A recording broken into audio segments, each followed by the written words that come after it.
que diga esta noche no va dirigido a nadie, no hace referencia a nadie, pero hace referencia a todos y va dirigido a todos.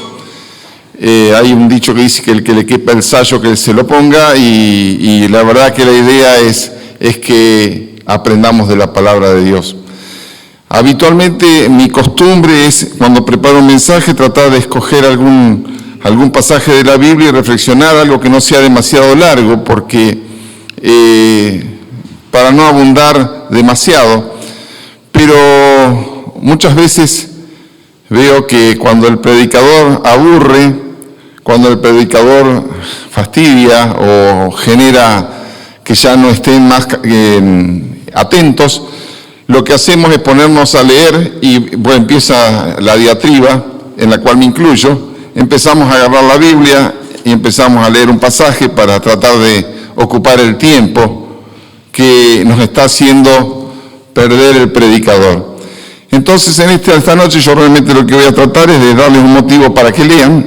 Como no he venido con riqueza de palabra ni verborragia, sino que lo que vamos a leer va a ser la palabra de Dios. Acomódense, porque vamos a leer una porción tal vez larga de la palabra de Dios, pero trataremos de sacar enseñanzas que creo que sean importantes para nosotros. Y vamos a ir a un libro que lo leemos poco porque en general no nos gusta, y es Primera Reyes, capítulo 20. Primera Reyes, capítulo 20, en el versículo 1, y antes de empezar quiero que sepamos que nosotros estamos en una lucha constante. No tenemos lucha contra carne ni sangre, sino contra principados, contra potestades, contra gobernantes en los lugares celestiales, contra huestes espirituales de maldad que están permanentemente alrededor nuestro, como dice la palabra de Dios, como león rugiente, rodeándonos y tratando de atacarnos. Cuando dice que no tenemos, utiliza un presente que no es este momento, no es el momento de ayer ni el futuro, sino que es un constante presente de lucha que no cesa, se prolonga en el tiempo. Tenemos una guerra espiritual y una guerra contra el demonio que está permanentemente, estas huestes, tratando de socavar nuestras vidas, y por eso es que este pasaje nos va a enseñar, o por lo menos nos va a hacer reflexionar con respecto a esto. Y dice el versículo 1 de Primera Jueces, capítulo 20, entonces Ben-Hadad, rey de Siria, juntó a todo su ejército, y como si fuera poco, con él a 32 reyes, con caballos y carros, y subió y sitió a Samaria y la combatió. Y acá quiero pensar un poco en nuestros propios Ben-Hadad, nuestros propios enemigos que nos rodean, a veces con huestes tremendas. Y si uno pudiera tener aquí en mano un papel film que empiece a envolvernos y a arrollarnos y a rodearnos, sería algo ejemplificador de cómo estas huestes de Ben-Hadad fueron llegando alrededor de Samaria, poco a poco, hasta lograr sitiarla. El texto no dice que fue un sitio corto, porque en general las ciudades como Samaria estaban bien provistas, y entender esto es importante porque veremos qué es lo que va a pasar después. Y Ben-Hadad rodea a la ciudad de Samaria, y nosotros, cada uno de nosotros tiene su propio Ben-Hadad, su propia situación que nos rodea, y cada vez que una ciudad era rodeada, era aislada. Y tenemos situaciones en nuestra vida que nos aíslan del resto. ¿Cuál es tu Ben-Hadad? Una enfermedad que es tomada a veces como una situación insolucionable, que es un problema económico, es un problema familiar. Tenés historias con tu hijo o con tu hermano o con tu esposa. ¿Qué es lo que te está rodeando, asfixiando, aislando, impidiendo que uno pueda abrirse y empezar a ver el gozo de que cantaba o que dijo al comenzar Dan en el Salmo? ¿Qué es lo que nos está sitiando e impidiendo ver la gracia de Dios manifestada en nuestra vida. Sigue diciendo, segundo paso que hace el enemigo de nuestras almas, primero nos rodea, nos pone sitio, nos pone en lugares incómodos, nos pone en un lugar en donde temblamos, donde tememos, donde sentimos que estamos solos. Y después empieza a mandar mensajeros, dice el versículo 2, y envió mensajeros a la ciudad, a Acab, rey de Israel, diciendo, y ya veremos lo que dice, también nos llegan mensajeros, no sos suficiente, una imagen de aquel que más odiamos, y está en la mejor isla paradisíaca, disfrutando del sol del Caribe, mientras nosotros estamos muertos de frío, en el trabajo, sometidos a nuestro jefe. Situaciones que quieran ponerle, que nos atacan, nos afectan, son mensajeros satánicos que vienen a mortificar nuestras vidas y vienen a por nosotros. Como pasó con Ben-Hadad, dice el versículo 3, así ha dicho Ben-Hadad, tu plata y tu oro son míos, y tus mujeres y tus hijos hermosos son míos. Prioridades. Las prioridades de Ben-Hadad estaban claras. Él quería riquezas, por eso es que cita el oro y la plata. Después quería socavar la hombría de Acab. Cuando un rey de esas épocas tenía un harem, cualquiera que pidiera a sus mujeres estaba socavando su propia dignidad y su propia hombría, y estaba casi despojándolo de lo que en esa época era el machismo más fuerte y más duro. Y nosotros me hace pensar cuáles son nuestras prioridades y sobre qué prioridades de nuestra vida ataca Satanás. Si nuestras prioridades, en vez de ser Dios, a quien deberíamos buscar como primera cosa y que el resto venga por añadidura, si nuestras prioridades son nuestras cosas materiales, sepamos que el enemigo va a venir por nuestras cosas materiales. Si nuestras prioridades son la dignidad o el lugar que hemos ocupado en la sociedad, nuestra propia hombría, el enemigo va a venir por esa situación. También si somos tiernos padres, que vemos a nuestros hijos, como dice aquí, nuestros hermosos hijos. Y nuestros hermosos hijos son, aunque tengan 40 años, aunque tengan 25 años, siempre van a ser nuestros hermosos hijos. Siempre lo van a ser, aunque estemos peleados con ellos, porque sabemos que el día que llegarán a nosotros con un cariño y un beso, serán nuestros hermosos hijos. Y el enemigo también quiere atacarnos en esa parte de nuestra vida. Y nosotros tenemos que hacer lo que hizo Acab.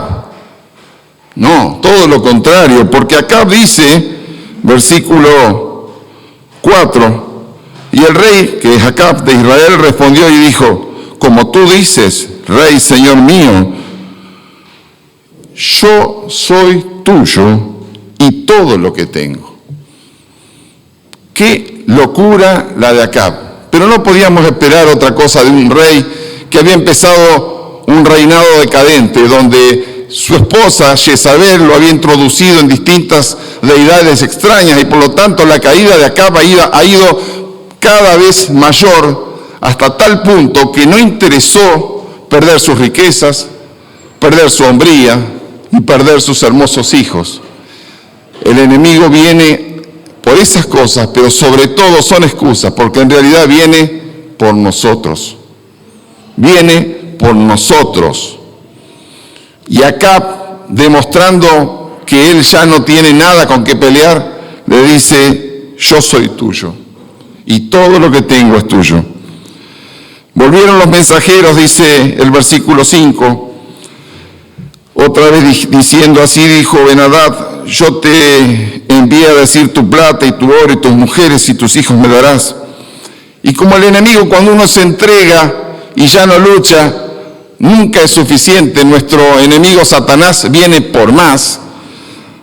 Yo enviaré a ti a mis siervos, los cuales registrarán tu casa, las casas de tus siervos y tomarán y llevarán todo lo precioso que tengas. Cuando nosotros dejamos de luchar, no solo perdemos la situación de nuestras cosas, nuestra dignidad, sino que el enemigo va por lo que nos rodea, va por los que nos rodean. ¿Qué vamos a hacer? ¿Qué vamos a hacer? ¿Nos entregaremos como Acab? Acab empieza aquí a buscar una solución, por supuesto, en el lugar equivocado, porque dice versículo 7, entonces el rey de Israel llamó a todos los ancianos del país y le dijo, entended y ved ahora cómo no busca sino mal. Nuestro enemigo siempre lo quiere así, pues ha enviado a mí y acá se invierten las prioridades, porque acá para él eran importantes su hombría, mis mujeres, después seguían mis hijos, y por mi plata y por mi oro, y yo no se lo he negado. ¿No estamos hablando a veces de nosotros mismos? ¿No estamos hablando de alguna situación en la cual nuestro enemigo no venció o antes de pelear y nosotros bajamos los brazos y en ese momento decidimos que no le hemos negado nada de lo que quería? Y todos los ancianos y todo el pueblo le respondieron, no le obedezcas, ni le hagas lo que te pide. Entonces cuando Acab le responde a los embajadores que no le iba a entregar el oro, ni la plata, ni las mujeres, se enoja Ben-Hadad y empieza a urdir y a amenazar diciendo, bueno, yo quería eso, pero ahora ni siquiera Samaria va a quedar en pie, porque como dice el versículo 11, decirle que no se alabe, en el versículo 10, así me hagan los dioses y aún me añadan que el polvo de Samaria no bastarán los puños de todo el pueblo que me sigue. La iba a destruir hasta el polvo. La historia sigue y cuando él oyó estas palabras, estaba bebiendo con los reyes de las tiendas y dijo a sus siervos, disponeos, y ellos se dispusieron contra la ciudad. Y ahora empiezan un momento en el cual traje para ejemplificar 3 pelotas. 3 oportunidades que tuvo Acab para hacer las cosas bien. 3 oportunidades que Acab no merecía, porque había hecho las cosas mal. No adoró a Dios, puso imágenes de Acera, imágenes de Baal en Samaria. Pero Dios misericordioso, fiel, le da 3 oportunidades en estos pasajes a Acab para hacer las cosas como corresponden. Y en este día el Señor nos está dando oportunidades para que hagamos las cosas como corresponden. Y envía, primera oportunidad, versículo 13, y he aquí un profeta vino a Acab, rey de Israel, y le dijo, así ha dicho Jehová, ¿has visto esta gran multitud? Claro que la había visto, hacía meses que la venía viendo, estaba rodeando toda la ciudad. He aquí, yo te la entregaré hoy en tu mano. ¿Para qué? Para que conozcas que yo soy Jehová. Queridos, necesitamos conocer quién es nuestro Dios, como lo cantábamos. Dios de imposible, Dios misericordioso, el Dios que lucha nuestras batallas. Y respondió Acab, ¿por mano de quién? Como diciendo, pero ¿quién va a ganar esta batalla? ¿Vas a traer alguna milicia? ¿Vendrán los aliados de la OTAN de aquel momento? ¿Enviarás ángeles? ¿Y qué le responde el Señor? Y respondió entonces, ¿por mano de quién? Y él dijo, así ha dicho Jehová, por mano de los siervos de los príncipes de las provincias. No por los reyes, no por los preparados, sino por siervos fieles, bisoños sin duda, para que nadie se gloríe, gente que estaba no capacitada para la guerra, pero sí para recibir con poder la unción del Señor y hacer que ganen la batalla que estaba aparentemente perdida. Y él respondió Acab, y dijo Acab, ¿quién comenzará la batalla? Y la respuesta del Señor dice, tú comenzará la batalla. Tú, Berti, tú, Santi, tú, César, tú, Alfredo, tú, quien sea. ¿Quién comenzará la batalla? Yo. Porque la batalla necesita ser comenzada por alguien. Y la batalla comienza cuando sentimos que estamos rodeados, aislados, sin poder personal y caemos de rodillas. Y clamamos a Dios para que nos libre de este peligro tan inminente y terrible. ¿Quién comenzará la batalla? Tú. Nadie más que tú y que yo. Entonces él pasó revista a los siervos de los príncipes de las provincias, los cuales eran 232 nada más. Y luego pasó revista a todo el pueblo y a todos los hijos de Israel, que fueron 7,000.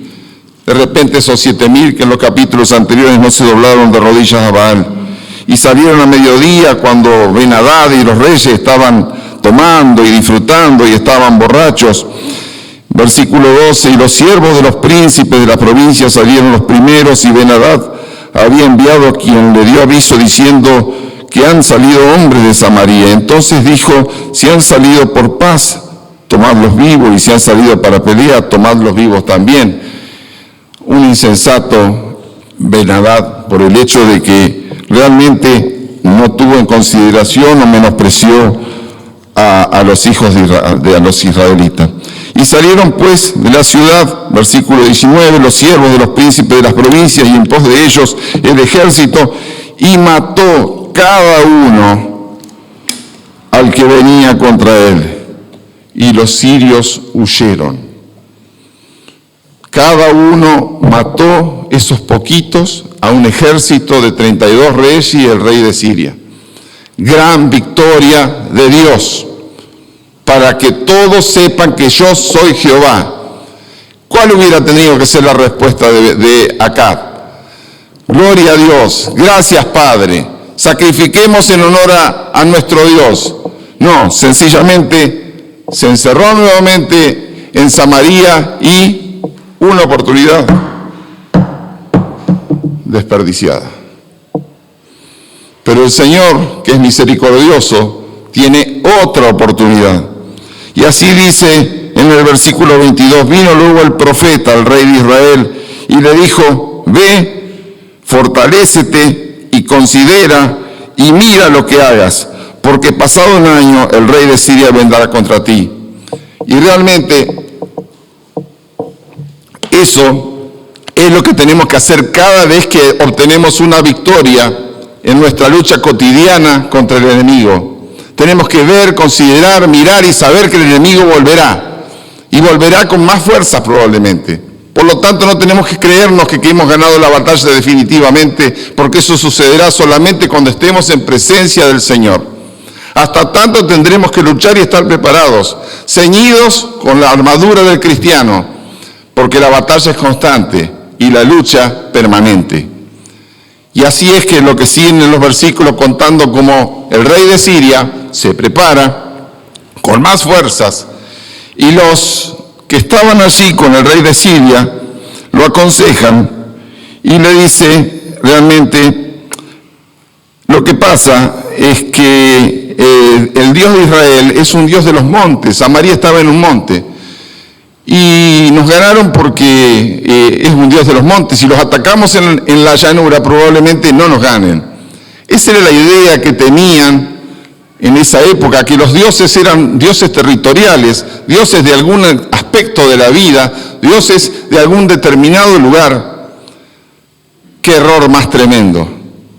Versículo 38, y vino entonces el varón de Dios al rey de Israel, donde anteriormente estaban los israelitas, en la segunda parte del versículo 27, donde dice, y acamparon los hijos de Israel delante de los sirios, y eran como dos de rebañuelos de cabras, y los sirios llenaban la tierra.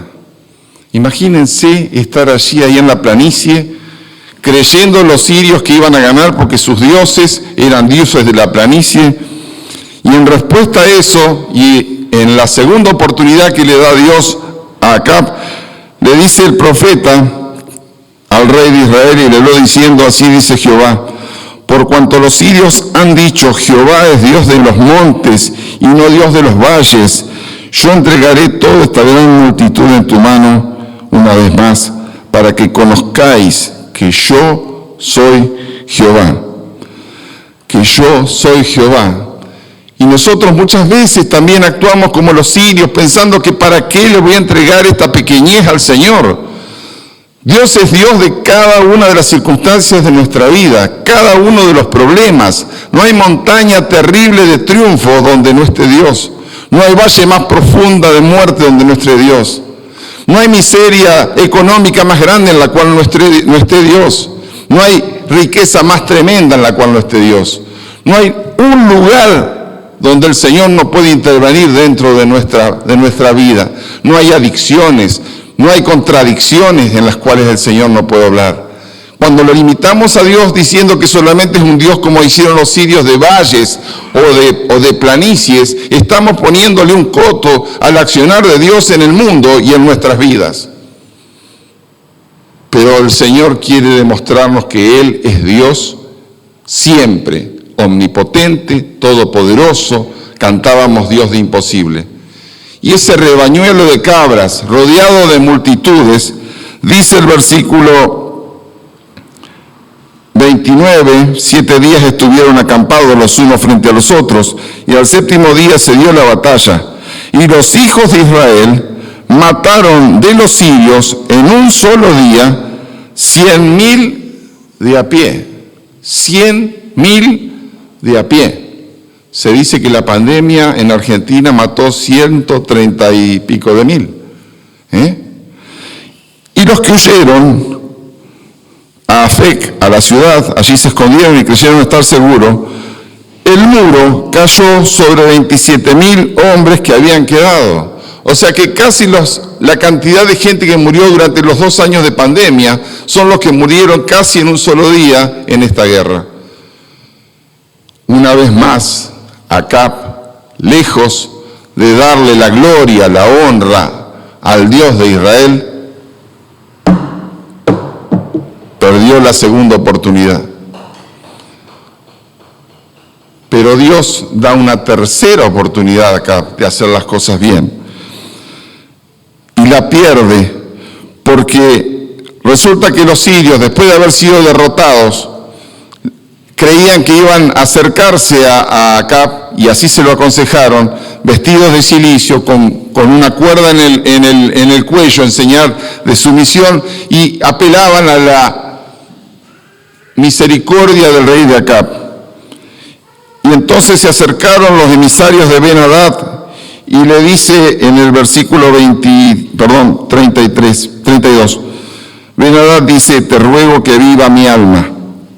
Y Acab respondió, si él vive aún, escuchen esto, mi hermano es. Un rey que 2 veces vino a pelear contra Acab, equivocándose una tercera vez, lo llama mi hermano. Lo llama, no solo que lo llama mi hermano, sino que, claro, ya se agrandan los de Siria. Entonces tomaron a aquellos hombres por buen augurio y se apresuraron a tomar la palabra de su boca y le dijeron, claro, ya lo nombró mi hermano, ahora tu hermano Ben-Hadad vive. Y él dijo, id y traedle.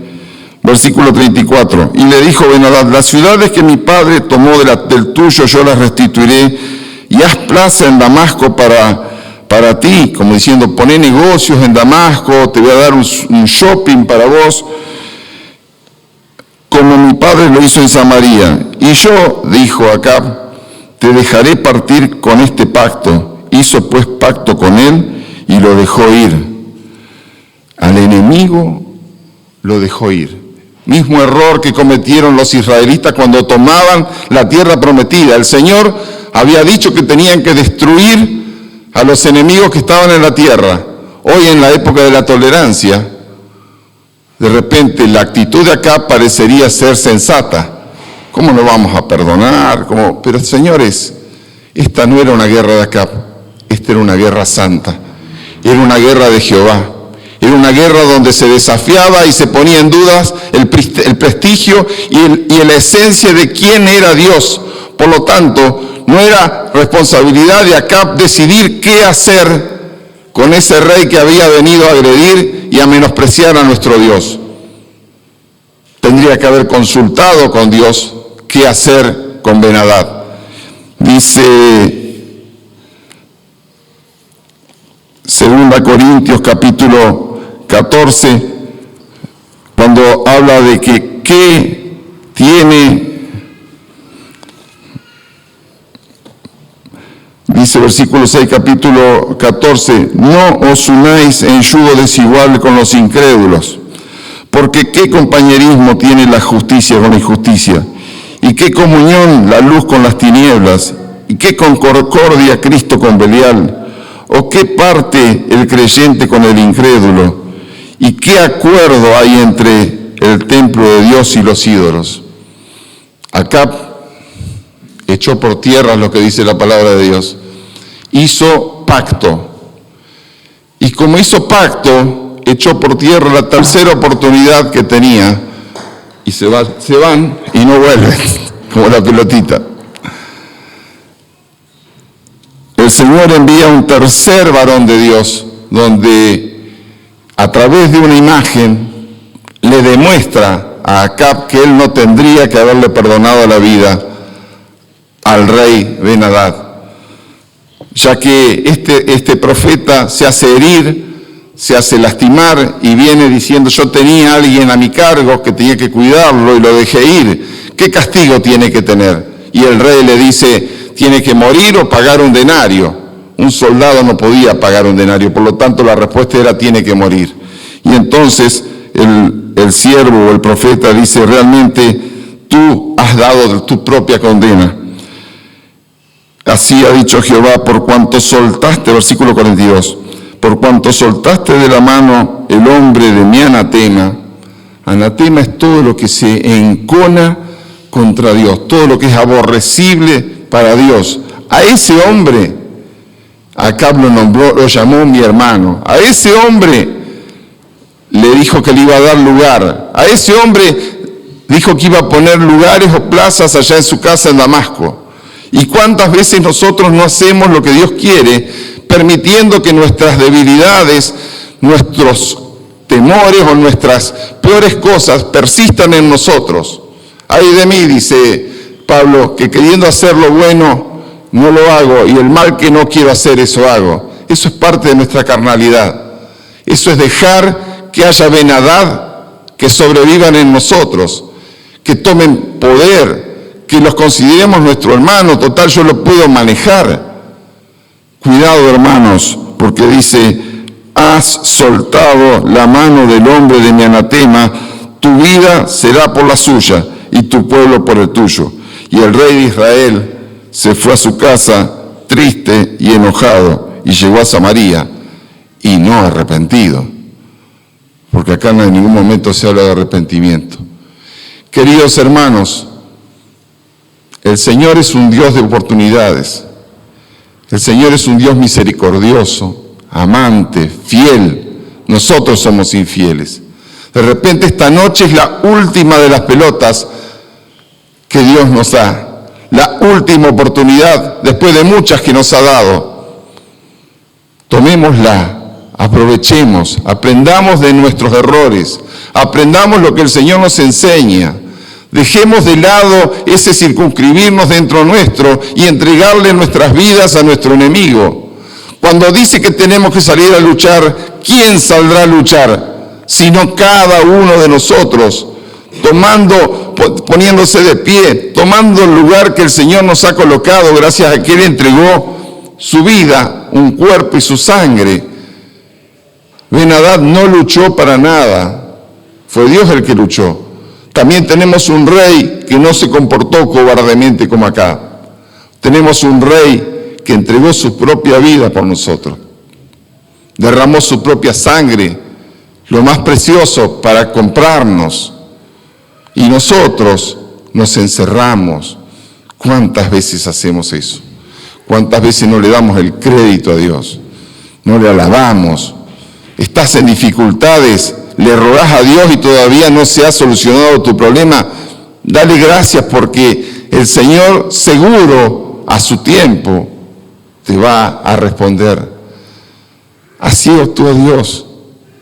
Así actúa Dios. No escuchemos las mentiras del enemigo. Pongámonos de pie y oremos de rodillas ante Dios para que Él nos saque de la situación desesperante, entre comillas. Porque cuando tenemos a Dios con nosotros, ¿quién puede estar en contra? Hermano, vamos a terminar con una oración. Señor Jesús, gracias te damos, porque tu amor supera nuestra infidelidad, supera nuestros temores. ¿Cuántas veces temblamos, Señor, dentro de nuestra Samaria? ¿Cuántos Ben-Hadad han venido a golpear nuestras puertas con mensajeros? ¿Y cuántas veces, Señor, sentimos que ni ganas de orar tenemos, porque estamos tan apesadumbrados y deprimidos que nos alejamos de ti? Que no encontremos excusas, Señor, ninguna excusa para no acercarnos a ti. Que no haya nada que nos aleje de ti. Que no haya ninguna dificultad tan enorme que impida que tengamos una comunión perfecta contigo. Señor, gracias por las oportunidades que nos has dado. Y gracias porque esta noche también nos das otra oportunidad más. Porque sos tan bueno.